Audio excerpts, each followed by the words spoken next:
Hi friends, இன்றைக்கி தலைக்கறி குழம்பு வைக்கலாங்க. கொஞ்சம் பெரட்டின மாதிரி கிரேவி. அதுக்கு ஒரு ஆட்டு தலையை நல்லா தீச்சி கட் பண்ணி வாங்கிட்டு வந்திருக்குறேங்க. அது நல்லா சுத்தம் பண்ணிக்கலாம். ஆட்டோட மூளையை தனியாக எடுத்து வச்சுக்கலாங்க. அது நம்ம கடைசியாக போட்டுக்கலாம். இதுக்கு தேவையான பொருளுங்க: வெங்காயம், தக்காளி, இஞ்சி, பூண்டு, பட்டை, லவங்கம், சோம்பு இதெல்லாம் போட்டு நம்ம மிக்சியில் அரைச்சிக்கலாங்க. நல்லா நைஸாக அரைச்சிட்டு ஒரு வாணலில் எண்ணெய் வச்சுக்கலாங்க. எண்ணெய் காயட்டும்.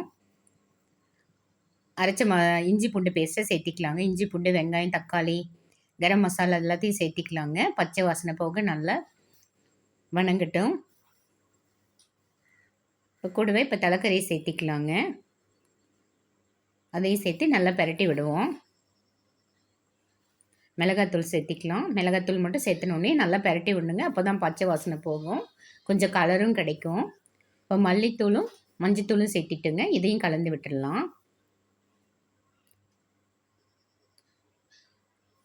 உப்பு சேர்த்திக்கலாங்க. தேவையான உப்பு சேர்த்திக்கலாம். நல்லா பரட்டி விட்டுடலாம். கொஞ்சம் இந்த மசாலாவோட பச்சை வாசனைலாம் போகட்டுங்க. இப்போ ஒரு 1/2 லிட்டர் அளவு தண்ணி ஊற்றிக்கலாங்க. தண்ணி சேர்த்தி நல்லா கலந்து விட்டு மூடி வச்சிடலாங்க. ஒரு 6லேருந்து 7 விசில் வரட்டுங்க. வந்த பின்னாடி ஓப்பன் பண்ணி பார்க்கலாங்க. இப்போ கறி நல்லா வெந்துடுச்சு. தண்ணி சுண்டிடுச்சு. இப்போ நம்ம எடுத்து வச்ச ஆட்டு மூளை இப்போ இதில் சேர்த்திக்கலாங்க. ஏன்னா முன்னாடியே சேர்த்துருந்தோமா எல்லாம் கரைஞ்சி போயிடும். அதனால் இப்போ சேர்த்திக்கலாங்க. இப்போ சேர்த்து லைட்டாக சிம்மில் வச்சிடலாங்க. ஒரு 5 நிமிஷம் வச்சோமா போதும், வெந்துடும். இப்போ மல்லி இலை தூவிக்கலாங்க. தூவிட்டு ஒரு நிமிஷம் நல்லா பரட்டி விட்டு இறக்கிடலாங்க. சூப்பராக இருக்குங்க தலைக்கறி பெரட்டல். நீங்களும் செஞ்சு பார்த்துட்டு எப்படி இருக்குன்னு சொல்லுங்கள்.